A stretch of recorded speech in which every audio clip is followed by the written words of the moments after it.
Good early afternoon. We are live. I'm Andy Andrews. You've joined us on the Blue Plate Special, the Tuesday edition. Is it Tuesday? Today's Tuesday. So this is the Tuesday edition where we're broadcasting to wisdomharbor.com, to Facebook, to Twitter, to the N something, LinkedIn. Yeah, LinkedIn and YouTube. But we are most honored to have you here. However you're looking at it, I hope you're looking at it through wisdomharbor.com. We got a whole huge bunch of people here in the studio.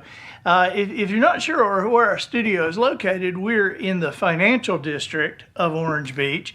We are in the skyscraper here, tallest building in Orange Beach. We're on the second floor, west side of the wharf and Main Street. And we're 8 palm trees up from the Marlin statues, right around the corner from the escalator statues. If you visited Orange Beach and haven't had your picture taken at the escalator statues, definitely need to do that. Get your picture taken, post it on social media, send it to your friends at home and tell them, look what I did. And it's a little bit distracting. I mean, I know you people at home can't see this, but it's a little distracting for me looking out at, we have the hot tubs in here again today. And so everybody's in hot tubs out there. And I wish you could see it. We just can't, you hadn't got a double view here, but the steam kind of distracts me. The steam coming up, and of course, and please don't. We have to clean this up, so don't be splashing these other people in there.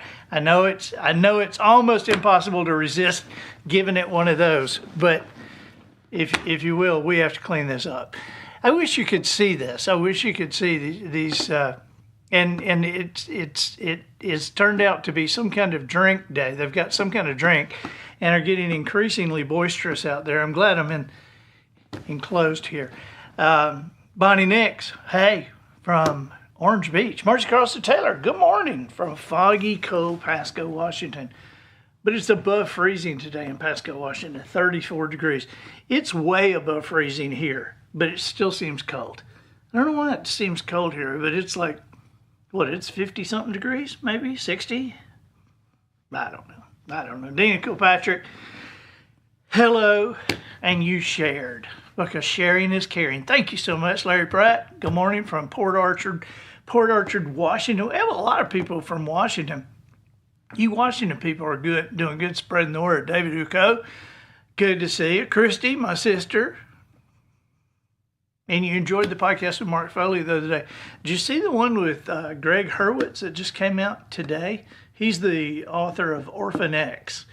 And one of my buddies, Jim McQuaig, as soon as that came out, called and said, oh my gosh, did you ask him about vodka? And I'm like, what about vodka? And he said, well, his character drinks different kinds of vodka everywhere. And I'm like, how was I to know that? I don't know. You know, he didn't say, hey, in our interview, be sure to ask me about vodka. He didn't say that. And I haven't read enough of his books to know. Heather Olson, hey, you shared in Utah. Thank you so much. And we're glad you're there in Utah. Edwina English from San Antonio. Looking forward to the show. We got a good show for you today. Martin Simmons from Milton or Mayberry, Florida. Shirley Greenfield Cole from Texas, from Amarillo, Texas, which, as you know, every time you're in Texas, if you look at a road sign, you're always 200 miles from Amarillo. Kevin Tim Perkins. Hey, buddy, how are you? Glad you're with us. We have an unusual show. I happened upon, our show here is research driven. And we rarely know what we're going to talk about, but when we do talk about it, it's pretty interesting. But it's research driven because we're just reading all the time. Our staff is reading all the time, and we'll pull a thread and go down a rabbit trail, and we'll find something weird. And of course, if we find something weird, we bring it to you. Today, Our topic is dangerous commercials. Now, I don't know how many dangerous commercials we have today.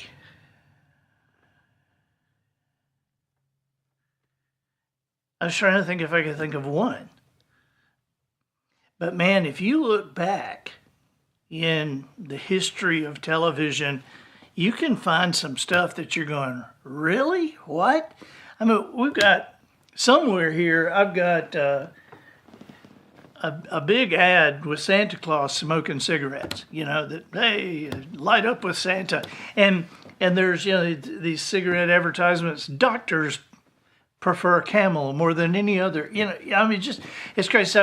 So, we all kind of hate commercials. If you can avoid them, you do. But then if you look at the old ones, it's quite often the criticism of old ads focuses on the sexism or racism or other social prejudices, but you don't ever hear about anybody going back. I mean, because now they'll go back and gripe about that stuff, but you don't ever hear about anybody going back and griping about the things that steered us into dangerous territory. I mean, there are obviously companies that used scientific evidence that was getting outmoded or not yet outmoded, or evidence that was misleading to convince people that these appallingly toxic products or even deadly products were actually good for them. And so while some campaigns, advertising campaigns, some of them were the victims of evolving science, many of them just kind of ignored the facts in their race for profits, using the so-called experts to promote terrible products for health. And so I've got a list of 10 of them here. These are colossally painful advertisements. So the first one, and we're gonna show you in the studio. You can look up here if you can spin around in your hot tub. You can look up here or any of the screens we have. But we're going to show you some of these print ads. The first one is junk food that is now fortified with vitamins and minerals. Vitamin donuts. How about that? It's disguising empty calories with healthy nutrition. That's been a strategy of the processed food industry ever since vitamins was first discovered in 1910. Now, this is a 1942 poster for Vitamin Donuts, and it may be a little hard to swallow today, but another one of those that uses was Ovaltine. Ovaltine's, had this reputation as a health drink. That's still being disputed, but it's kind of a testament to brand positioning. I mean, but Ovaltine, think about it. Just to be real, we're talking about powdered chocolate milk made by Nestle, the company who brought us such healthy foods as Butterfinger and Haagen-Dazs. Ovaltine ad from 1947 will still boggle your mind with its display of so many nutritional perks packed into a glass of powdered milk. And it seems eerily similar to the many supposed benefits today in drinks like vitamin water or Gatorade. And in reality, the benefits of ordinary vitamin supplements are now being questioned, right? And so, but, hey, despite the fact that half of American adults take them regularly. All right, number two, this one kind of freaked me out because it kind of looks bizarre. I call this "Let Them Eat Lead." The craziest part of this brochure, it was done in 1923, is its emphasis on kids having fun with the whole lead family of products, whose presence in everything from their nursery walls to their wind-up toys made young children particularly susceptible to its dangers. And so combined with lead paints, which I've never tasted lead paint, but they say it is seductively sweet. It has a sweet flavor. And so that's great, painting kids and say, this is sweet. And they covering it with this stuff, covering it with lead paint. It's a recipe for disaster. And it isn't like they didn't know. I mean, the effects of lead poisoning with brain damage, seizures, hypertension, this was known long before the Consumer Safety Commission finally banned lead in 1977. Did you know it was that long before they finally banned lead paint? 77. But the industry had just refused to acknowledge the evidence. There was an article published in the EPA Journal in 1985 about lead's history as an additive and a poison, and how we have consistently downplayed its effects, and for how long. The article says the Romans were aware that lead could cause health problems, even madness and death. However, they were so fond of its diverse uses, they minimized the hazards it posed. Romans of yesteryear, like Americans today, equated limited exposure to lead with limited risk.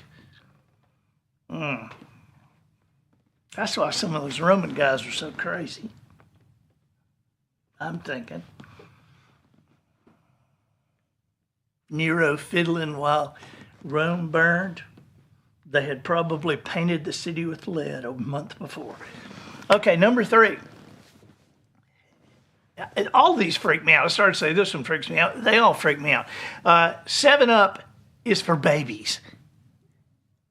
That is an ad for 7-Up.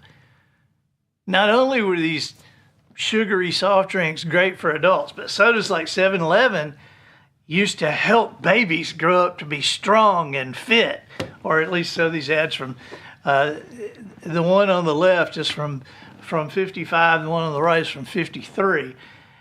And of course, the high amount of refined sugar in soda has been shown to be particularly harmful for children.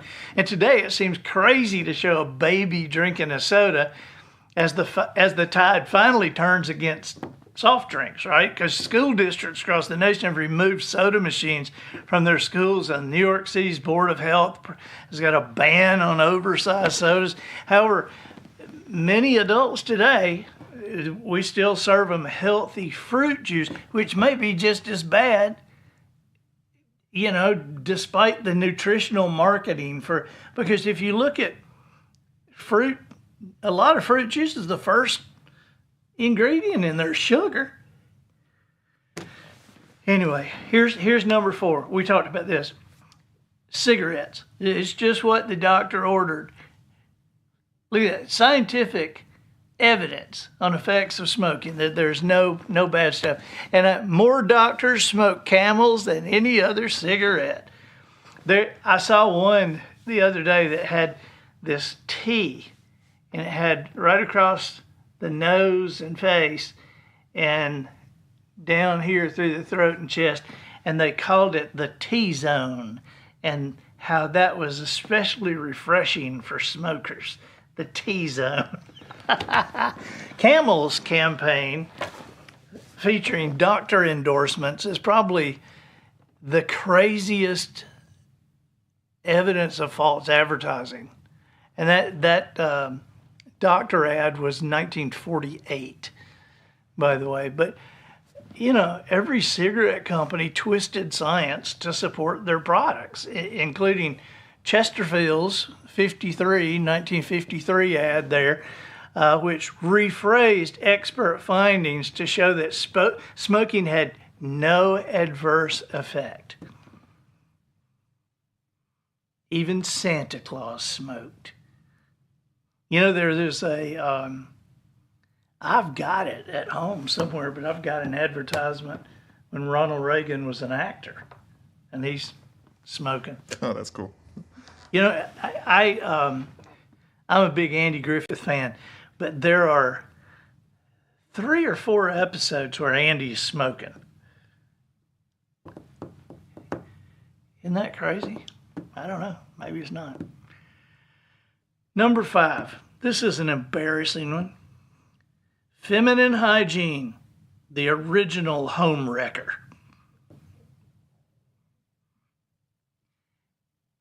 All right, this is just bizarre. Long before Lysol was reinvented as the caustic household cleaner we know today, the same substance was promoted for use as a feminine hygiene product. These Lysol ads from 1948 talk about the internal use of poisonous Lysol as a marriage saver. And to sum it up, if you weren't so dirty down there, he would love you more. That's what that says. I mean, this is a time when speaking about sex was even more frowned upon than today. But this whole spectrum of sexual products was marketed with campaigns focusing on their dubious health benefits for women. Here, use Lysol. Whew. Wow. Okay. Roger Luker, hey there. Number 6. This will send some people into overdrive just seeing these pictures. This is about plastics.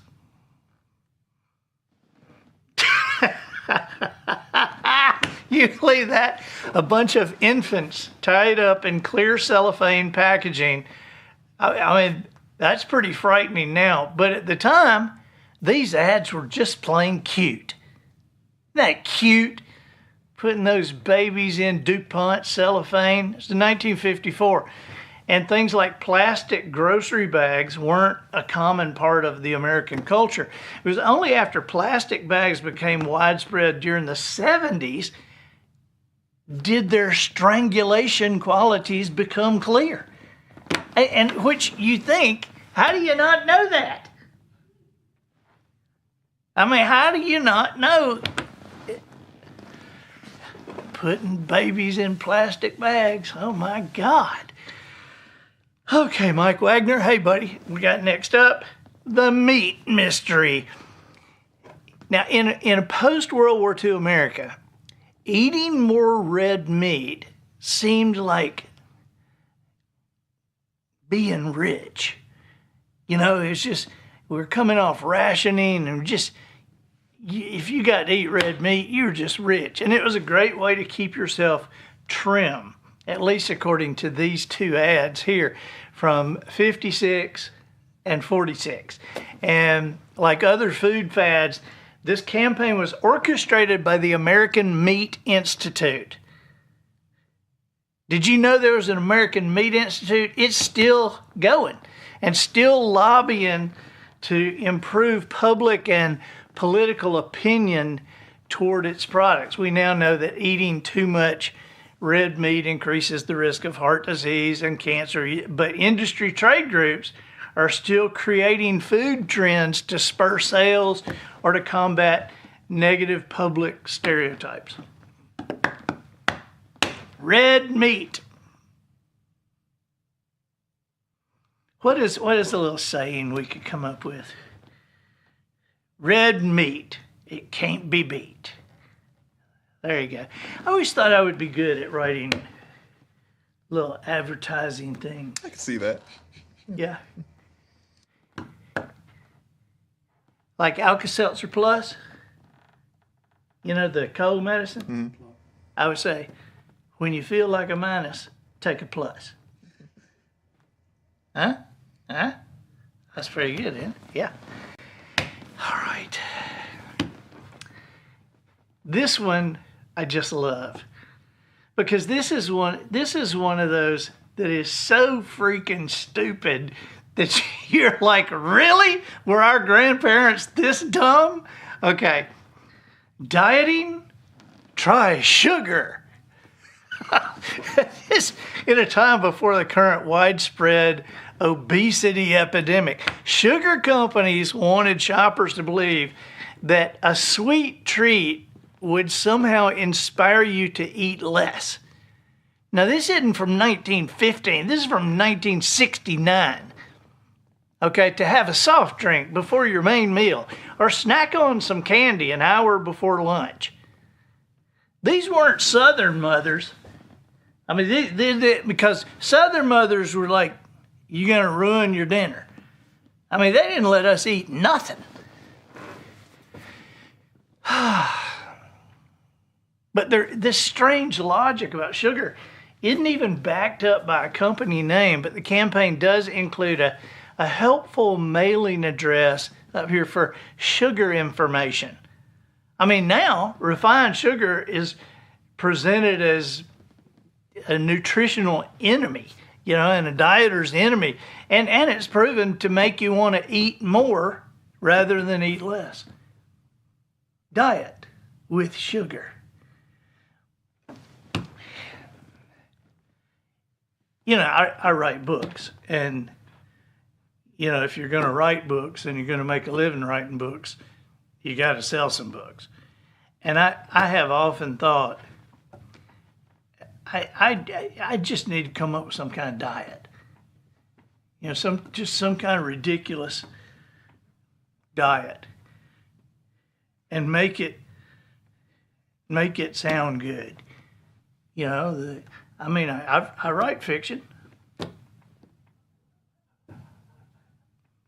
You know, have the corn diet, and where you can take corn on the cob, and with a butter knife, you eat a kernel at a time. But the essence of the diet is to count your kernels. You count your kernels, and you allow yourself to have how many kernels are in the day of the month. So the first day of the month, you get 1 kernel. Second day of the month, you get 2 kernels. Third day of the month, you'll be really hungry, but that's okay, because you get 3 kernels. And then 4 kernels. Work your way all the way up to a big, huge meal of 31 kernels most months. And then we could have a book about how to freeze corn on the cob, how to take kernels off. And I mean, you know, that isn't any weirder than the watermelon diet or the grapefruit diet or the cardboard diet. Eat cardboard boxes. Eat all you want. You can eat all the cardboard boxes you want, as long as you drink a lot of water and you chew them up real good. And you'll stay filled. Marcy Taylor says, don't talk to me while she's counting her kernels. All right, number 9. Shock your way to physical perfection. In 1922, violet rays were said to cure pretty much anything that ailed you. Okay, so this Virex device plugged into a light socket so that users could give themselves home shock treatments, which would supposedly make you vital, compelling, and magnetic.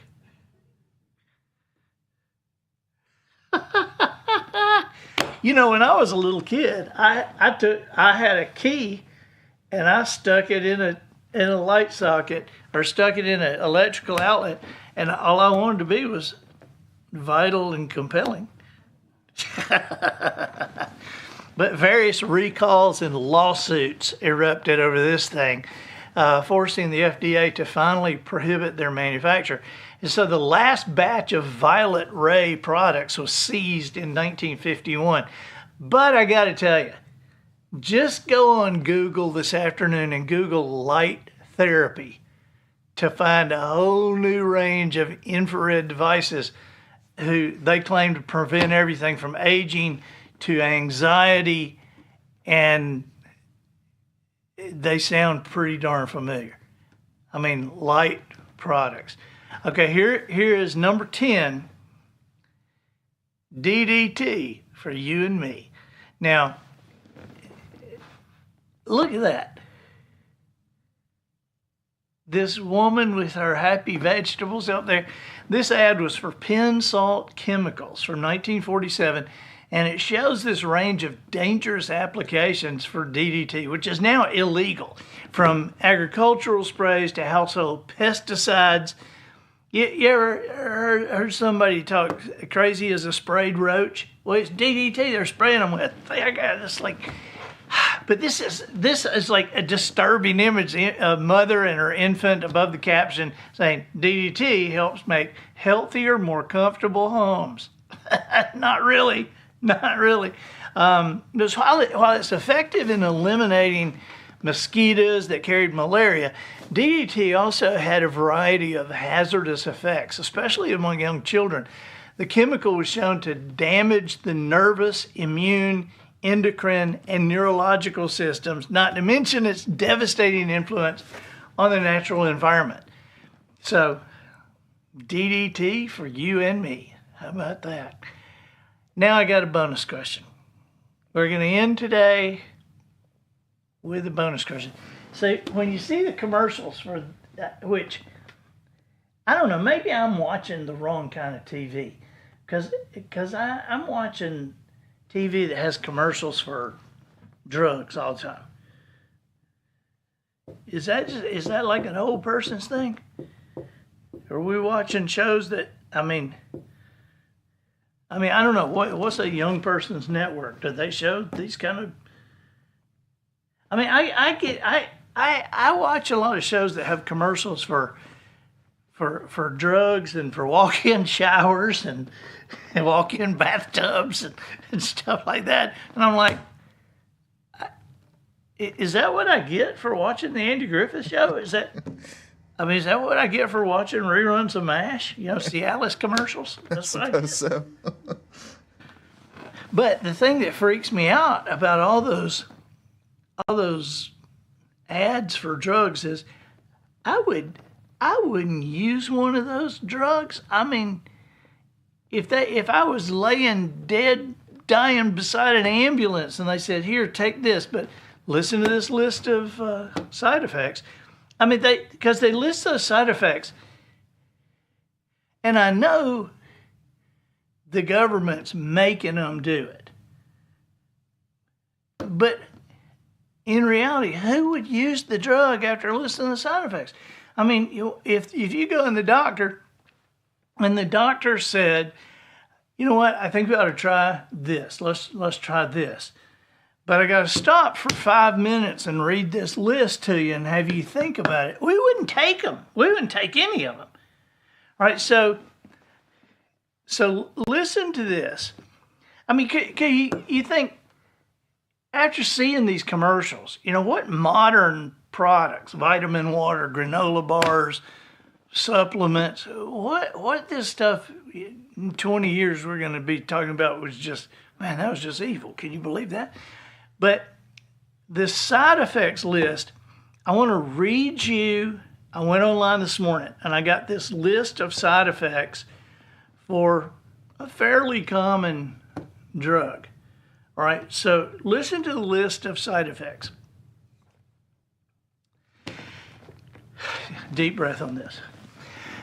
Abdominal or stomach pain, cramping or burning, black tarry stools, bloody or cloudy urine, change in consciousness, chest pain or discomfort, confusion, constipation, convulsions, severe or continuing dark urine, decreased frequency or amount of urine, diarrhea, difficult breathing, drowsiness, fainting, fast breathing, feeling that something terrible will happen, fever, and we're just in the F's. General tiredness and weakness, greatly decreased frequency of urination or amount of urine, headache, heartburn, increased thirst, indigestion, irregular heartbeat, light-colored stools, dark-colored stools, loss of appetite, loss of consciousness, lower back or side pain, muscle cramping and weakness, muscle tremors, nausea or vomiting, nervousness, numbing or tingling in the hands, feet, or lips, panic, rapid, deep breathing, restlessness, seizures, skin rash, stomach cramps, swelling of the face, fingers, or lower legs, unusual bleeding or bruising, unusual tiredness or weakness, upper right abdominal or stomach, vomiting or blood of material that looks like coffee grounds, weakness or heaviness of the legs, weight gain, yellowed eyes and skin, and death. You know what that's for? Aspirin. That's for aspirin. That's on the Mayo Clinic side effects for aspirin. I'll just stay with my headache. Thank you very much. Oh my God. JC Buck says side effects are worse than the disease. They are. I mean, and I got to think that list is nothing but lawyers. And that's just a lawyer thing, because I had aspirin. I used the bathroom twice instead of once, and I'm going to sue you for $1 million. Because you didn't tell me I might use the bathroom twice for lunch. It drives me crazy. I think Shakespeare had it right about the lawyers. He said, don't you? First, kill all the lawyers. He said, you want your society to prosper, first kill all the lawyers. That's what Shakespeare said. Did you hear about this this guy that went into an antique store in a big city, and he saw a statue of a golden rat? It's just this golden rat. And something about it was compelling to him, so he bought it. But as soon as he walked out of that store, he saw a couple of rats coming out of the drain. And then he started walking down the street and looked behind him. There were like 15 or 20 rats following him. So he started walking faster, and rats were coming out of everywhere. And I mean, they were just, finally there was just like waves of rats following him, and he was running just like crazy. And he ran, and there were thousands of rats following him. And he got down to the harbor, and there's nowhere else he could run, and he threw that golden rat into the water, and all those rats chased after that golden rat, and all those rats drowned in that harbor. And the man went back to the antique store and said, do you have any statues of golden lawyers?